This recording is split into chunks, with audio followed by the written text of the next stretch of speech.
let's jump over to this. Texas offense versus Georgia defense. Let's be honest here. Georgia's defense won this handily last year. I believe Texas gave up 28 sacks on the season. 15 of them were to Georgia, and they held us to 1.4 yards per carry. So you guys dominated this matchup last year. My question for you is, who is the next great Georgia defensive lineman? Not the guys that we know of like the Christian Miller, but who's that guy coming up that could be like a freshman or a sophomore that hasn't popped off yet?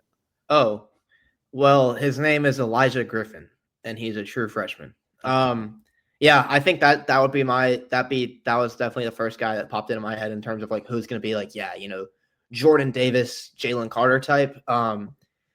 Elijah Griffin has already become something of a folk hero in his short time in Athens. I believe it was Warren Brinson who was watching him in the spring, and he was like, oh my God, he's Jaylen Carter. Like, again, like this is just Jaylen Carter too. Yeah, this kid is an athletic freak. One of those kids that you just look at him and you're like, what are they feeding you? Crazy speed. It's tough to project these true freshmen, especially on the defensive line, such a physical position that Georgia rotates out so often anyway. So like, we don't know how much he's actually going to see the field, but if we're to believe what we've heard throughout this spring and summer, it's going to be pretty hard to keep him off the field. So I would, that's definitely like, of all the freshmen, I think on the team, that's probably the guy that I'm most anticipating. Yeah, and me and Bo talk about it a lot. Like, there's certain guys I just don't like comparing people to. Like, after Brock Bowers, Georgia fans been obsessed with tight end forever. And after Brock Bowers, like, this guy could be the next Bowers. It's like, guys, we're not having another Bowers. Like, that's it. That's the only time a tight end should lead us in receiving. Jaylen Carter is kind of like one of those guys for me. It's like, he was just so damn good. It's hard for me to say the next guy is going to be someone like Jaylen Carter, especially as a true freshman. Like, maybe he is a star, but maybe he doesn't do it in 2025. I'm hoping he does for sure. And yeah, the fact that someone like Warren Brinson, who played with a guy like Jaylen Carter, is saying that's definitely carries some weight. But that's what's so interesting about this Georgia defensive line. Like you said, Christian Miller is the most proven one on it, but there's just so many unproven guys in this group right now. I feel like Jordan Hall is a guy that Georgia fans have been waiting on for multiple years. He just hadn't been able to stay healthy. And then Joseph Jonah Janye, I feel like he's either a sophomore or a redshirt freshman. Did he play at all last year? Because see, that was kind of my thought with like not getting too ahead of myself with hyping up Elijah Griffin, because Joseph Jonah Janye also came in with a ton of hype and was a 5-star, and he just disappeared. Like I forgot he existed until like week 6 when I was looking at the roster. I was like, wait, where the hell did this guy go?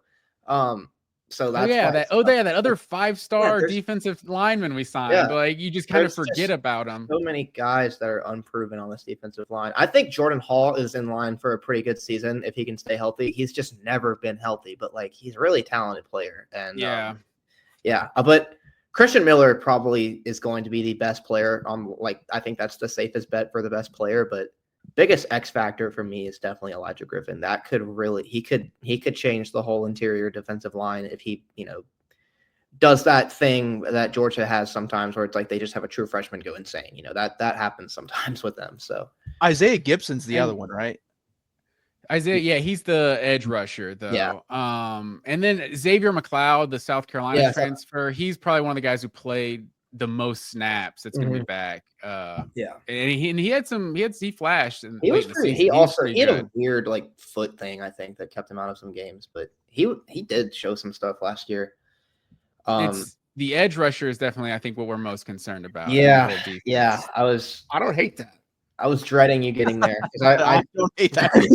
Yeah, y'all are probably licking your jaw, not having to think about Jalen Walker and Mykel Williams anymore, because I mean, like, this is not the first time Georgia's had a lot of talent, move on to the NFL. That's just kind of what comes with the territory when you're a big program. But they're usually a little more stocked with younger guys that are kind of ready than they are right now on the edge.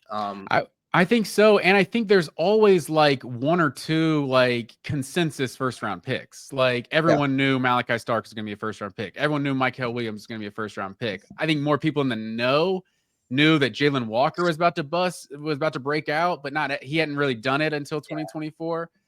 but it's like every year there's like a couple. Tate Ratledge was getting kind of All-American hype. Like every year, Georgia at least has a 2 or 3 guys. You're like, yeah, there's like guaranteed first-round picks. And it doesn't really look like that on the team on this roster right now. And it's so weird too when you talk about Texas, because last year was Georgia's worst run defense of Kirby Smart's tenure. I think they gave up 128 on the. They gave up maybe if not more. They gave up almost the same amount of yards they ran for. It's like the worst rush offense they've had ever. And then they gave up like over 120 on the ground. I know 2018 they gave up over 120 on the ground. Like 200 rushing yards against them. Yeah, there was like 5, 6 straight games that they gave up like 150 yards or something like that. And then the 2 games against Texas, they give up 60 combined in those 2 games. It was the weirdest thing. Their defense did not play dominant at all last season, except for when they played Texas. It was really unfortunate for. You don't think so? Like, you don't have to lie. Man. Like you don't have to lie. Like that whole the whole Georgia, we really did feel. I mean, obviously, Georgia ended up winning the SEC, but the whole year it kind of felt like Georgia was terrible. And then they played Texas, and it was like, oh wait, this is the team with 5 first-rounders on its defense. Last year was really weird. They played 6 games against college football playoff teams, right? Am I doing that, Matt? No. 4 games against college football playoff teams. Went 4-0. Like blasted Clemson early in the season too. Beat Tennessee and beat Texas twice. And then we're sitting here like, are we even good? Like I don't know. I got blasted by Ole Miss. Like barely beat Kentucky. Like it was just such a weird year. Strange year. But yeah, back to the edge rusher thing, because like I think that is probably the single worst position group on the team. Really, Matt, you might have another. There might be one that's slipping, but I really do think, I mean, it's what, like, Elo Madozi might be the guy who's, like, the defense will hinge on his performance the most. Because if he can come in and provide some juice as a pass rusher and be a 6-7 sack guy, that would be, that would really solve a lot of their question marks. But like, if he can't do that and Georgia just can't rush the passer, it's him and Gabe Harris. And, then they're just Schumann's having to blitz all the time to get pressure. Like that really could change a lot. And that could really hurt Georgia's defense. So like, I don't know how good this edge group is just because they're unproven. Elo Madozi coming off a very good season for Army, but now it's the SEC ball. We just don't know. Yeah, I think that's fair. And Quintavious Johnson is a redshirt freshman. A lot of people hype up. I mean, he's like 6'4", I think like 265, and he like played quarterback in high school and stuff. Like, so he's just supposed to be like a crazy athlete. But he didn't really play at all last year. I don't know about you guys. I'm a vibes guy myself. And Gabe Harris went from number 29 to number 0 this offseason. So I don't know. I feel like those are big things. I think he's switching to a single digit. That means he's a playmaker. No, but Gabe Harris is gotta be a baller to wear a 0. That's what I'm saying. So, but that's a very inexact science. I think Gabe Harris is the guy who played the most snaps of any of the returning edge rushers. But yeah, with Jalen Walker going to the pros and Damon Wilson to Missouri, like that's the position I'm the most worried about. The one thing, like caveat for that is like the inside linebackers might be the best position group in all of college football. Like I feel like Georgia's inside linebackers are going to be just 4 deep with just studs. And I think you're going to see a lot of Justin Williams and a lot of Chris Cole as like that third line inside linebacker on the field that's rushing the passer and things like that. Because I mean, CJ Allen and Raylan Wilson, it'll be hard to unseat those returning starters, but all of the hype in the spring is around the redshirt, or I guess sophomores. Justin Williams hardly played at all. He might be a redshirt freshman. I think he's played just enough. He appeared in games and just didn't play. So, much. But yeah, all the hype in that linebacker room is about the 2 second-year guys and Chris Cole and Justin Williams. Yeah, my hot takes about Georgia's defense is I think by the end of the year, Chris Cole is going to be their best player. I mean, that guy is insane. Y'all saw it. They trusted him against Gunnar Helm, like almost one-on-one as a true freshman in Austin, and he made him disappear. Like Chris Cole is an unbelievable player. I mean, he's a converted safety. So and you can kind of see that in his coverage instincts, but he's also like really quick and, has good size and is like kind of shown some growth as a pass rusher in the last year or so. So it's like, if he keeps developing the way that he's been developing, I think he's going to be the best player in Georgia's defense by the time he's a sophomore, by the time he's finishes with sophomore year. Do you guys remember Alec Ogletree? Yeah. Played for the Rams. Yeah, I was a huge Alec Ogletree fan. I feel like I just get Alec Ogletree vibes. Like he was like a safety linebacker, just crazy athlete, long. Like I feel like Chris Cole kind of reminds me of him. There's been a couple of those. Thomas Davis too, although I guess he didn't move to linebacker till the NFL. But yeah, would have loved to see Alec Ogletree in a Kirby defense. That would be sick, dude. But yeah, and then I guess we can talk about the DBs a little bit too. I'll start with Jaylen Everett, who played very well against Texas last year in both games. I think he had 4 total takeaways. He's probably I'd say, Matt, I think he's probably the best returning DB that they have. Malachi Starks and Dan Jackson are going to be 2 pretty big losses in the safety room. They have KJ Bolden stepping in, who is a baller and he's going to be a star, but also, that on-field leadership that Malachi Starks provided, I used to always see him getting guys lined up and barking out stuff. They're going to really miss that. But yeah, and then next to Jaylen Everett at corner, I guess it's going to be a battle between Ellis Robinson and Daniel Harris. Matt, who do you think is the better player there? He's a redshirt. Ellis Robinson's like the 5-star guy. That it was like number one player in the country by some. And I think it just disappoints fans when the number 1 player in the country doesn't get on the field right away. It pisses me and my brother off all the time. I'm like, whenever we don't get one of these guys that's from Georgia, Caleb Downs, whoever, they're superstars from day one, and it really pisses me off. But obviously Georgia's gotten their fair share, so no one's crying for us. But Georgia never gets good players. No, Georgia can't get 5 stars. Daniel Harris is the one I feel like everyone is ready to lose the job because of Ellis Robinson being that highly ranked player. But according and Jaylen Everett was out for the spring with an injury. So, but according to everybody, Daniel Harris was clearly the best corner on Georgia's team over the spring. So this dude's 6'3", 6'4", just an insane athlete at corner.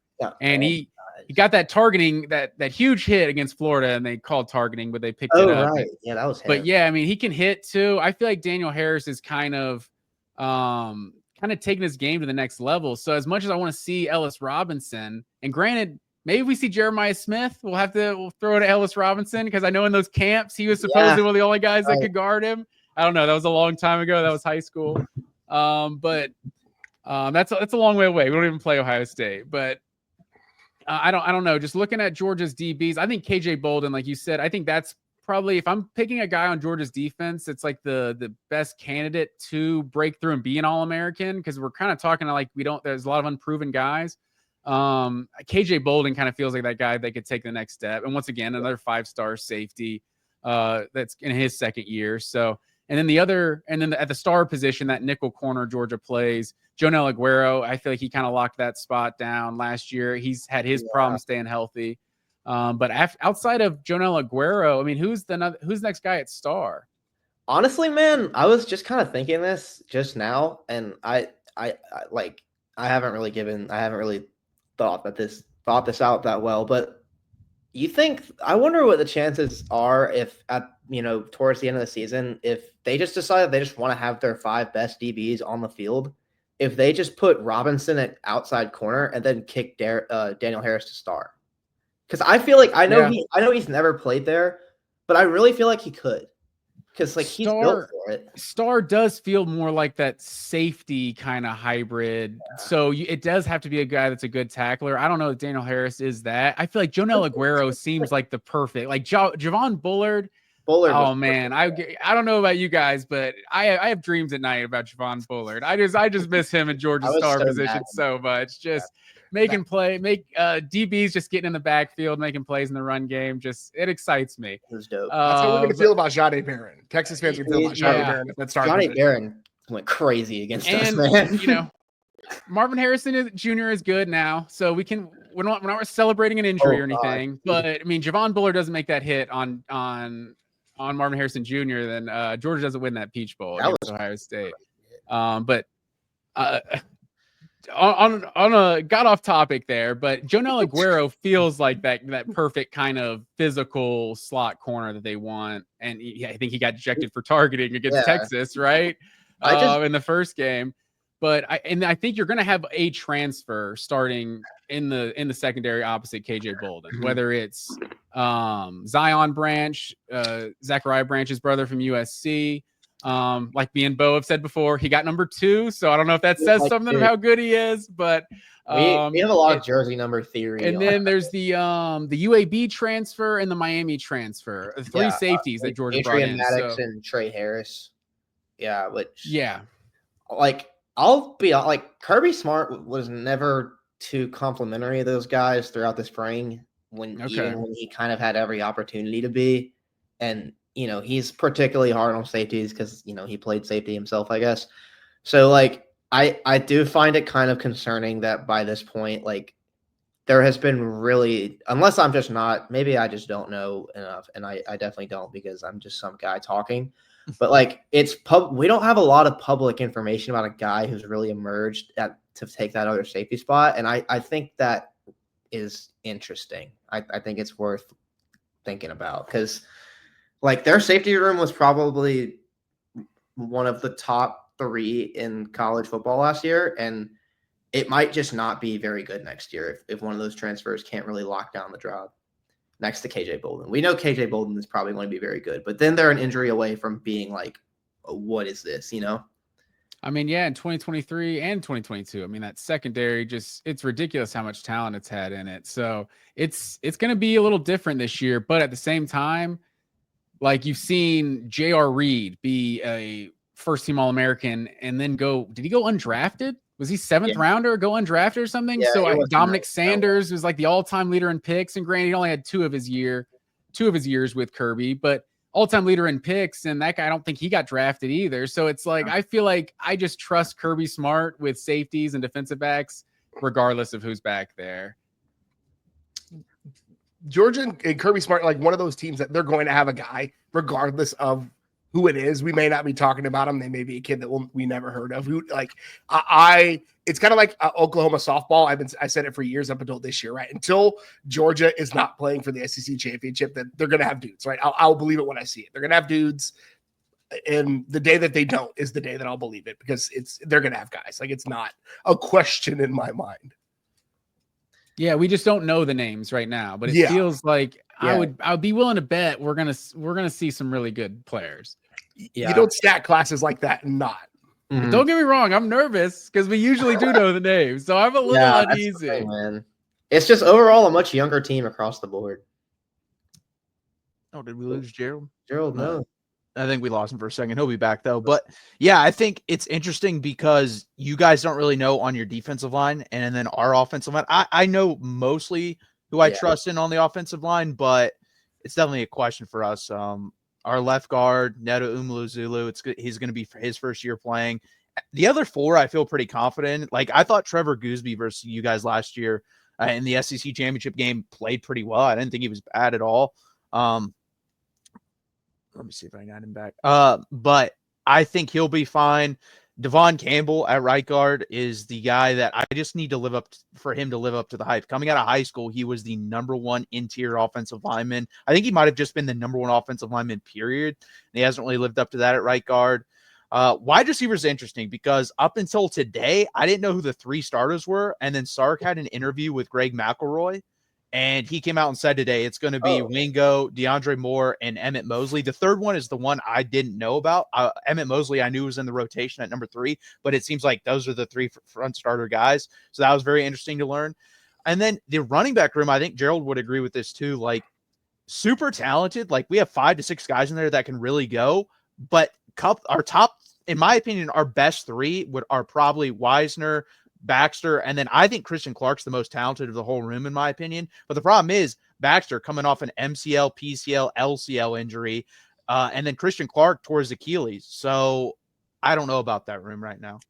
So Baxter tore all 3 in one injury. Yeah. Yeah, dude, Wow. they had some really bad injuries running back. His girlfriend played on a bum knee though. What's his excuse? His girlfriend won a national championship on a bum knee. I think I remember. Did Rodney Harrison do that in the Super Bowl? I think tore all 3 or something. Oh, I think he did. Yeah. And then Terrell Owens played on the broken leg in the same one, I think.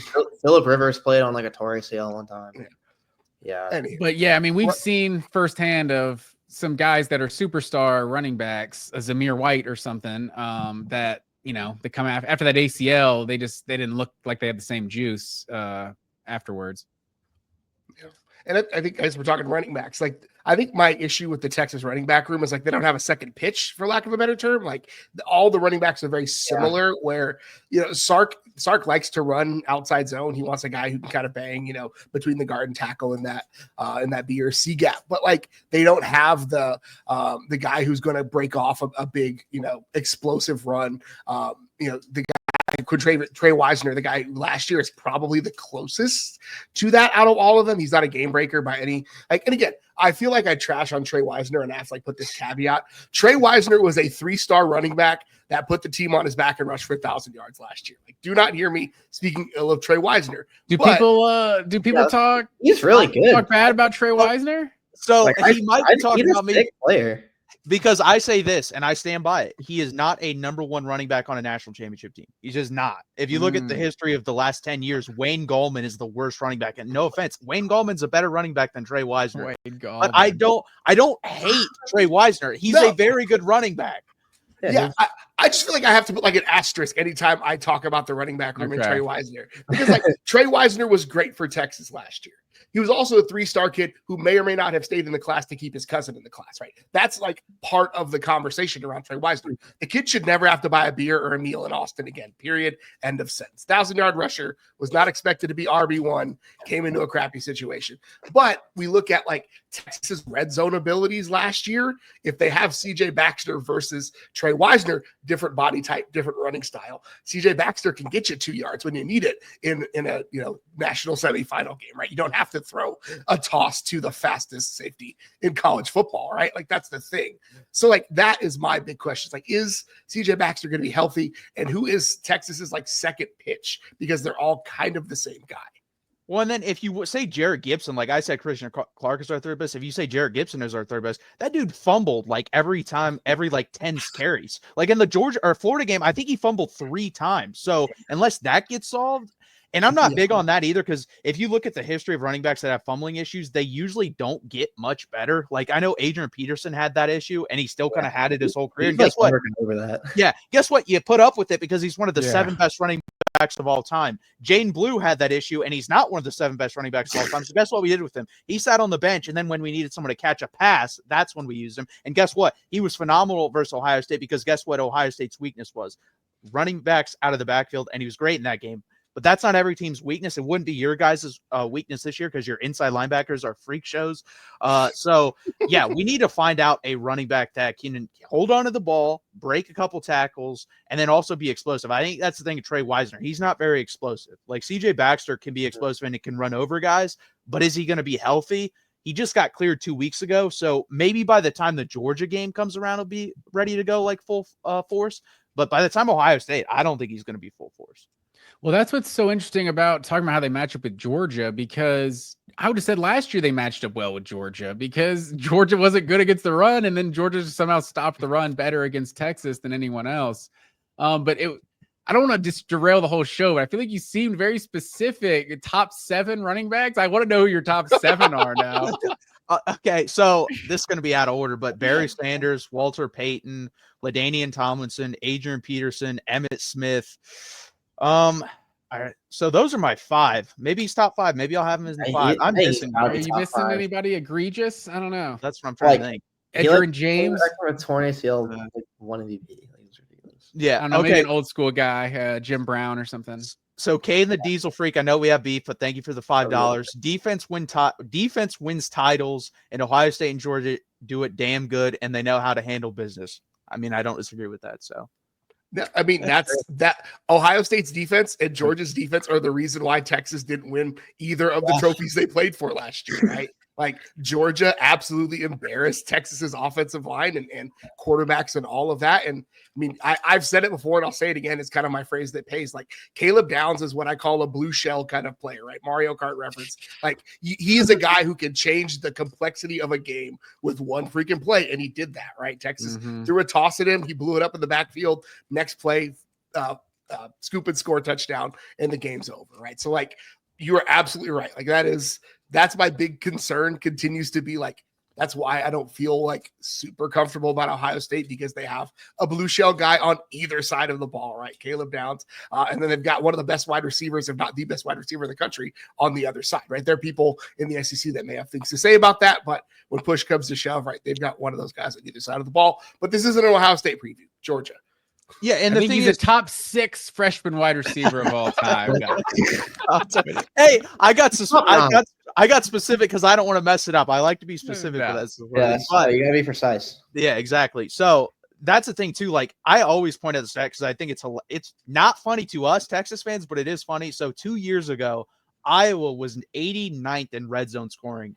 Texas was 90th 2 years ago. And I said, we can't be worse than Iowa again. Oh no, now last year we were 113th. So we were terrible. Wow. And that's the thing, unless that gets solved, and I said this halfway through last year, if the running game, red zone, which are one and the same, don't get solved, this team's not winning a national championship. And that goes for this year as well. And are those the only 2 teams that held Texas below 20 points all season? A&M did 17-7. Oh, okay. Let's be honest here, though. We that was us. That had nothing to do with A&M. We got down there multiple times. We could not do anything. A&M had a good defense. One. They had a salty defense last year. Their defensive line was pretty salty. Had a couple of guys drafted. That game should have been 30-0. I'm still pissed. Fair. So there are some and maybe with Arch, with that running dynamic, with the quarterback, maybe that improves the red zone offense a little bit. I'm hoping. I'm excited to see what Sark will do with that. That's just a dimension you or something have. That, and then Jack Endries, Gerald knows, I think he's going to have the best season in the history of Texas football at the tight end position. I believe that. That's my opinion on it. That's my bold. That is my hottest of hot takes.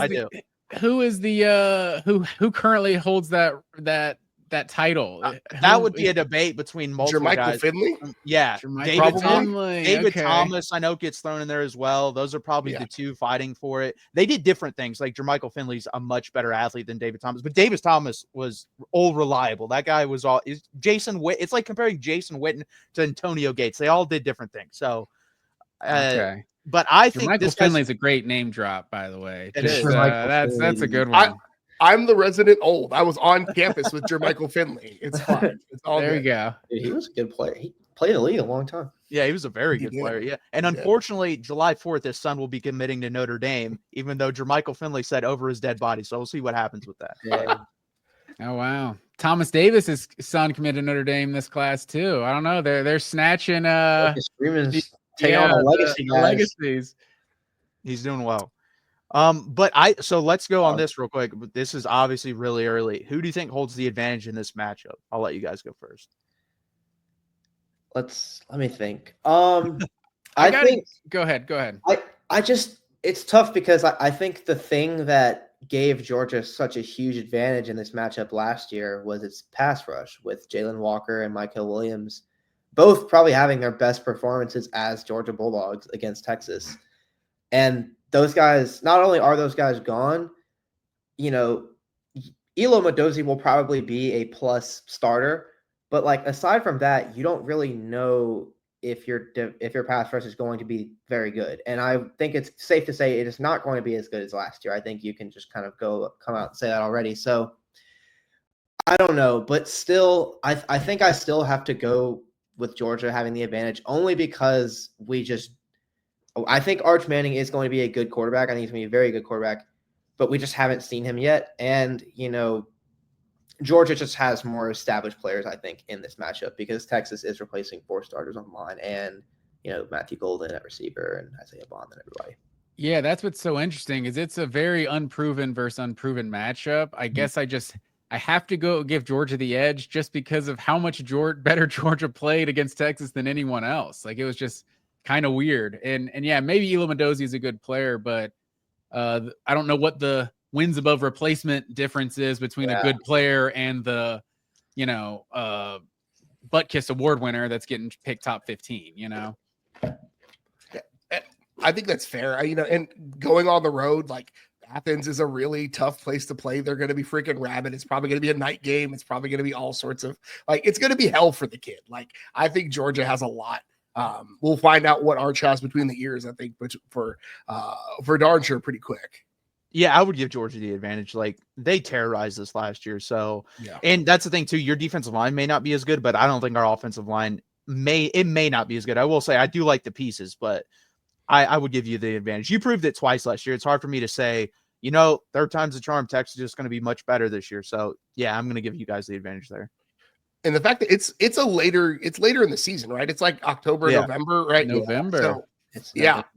So you all should be those freshmen should be well established by then. We don't know who's gonna be That's a healthy good though. point.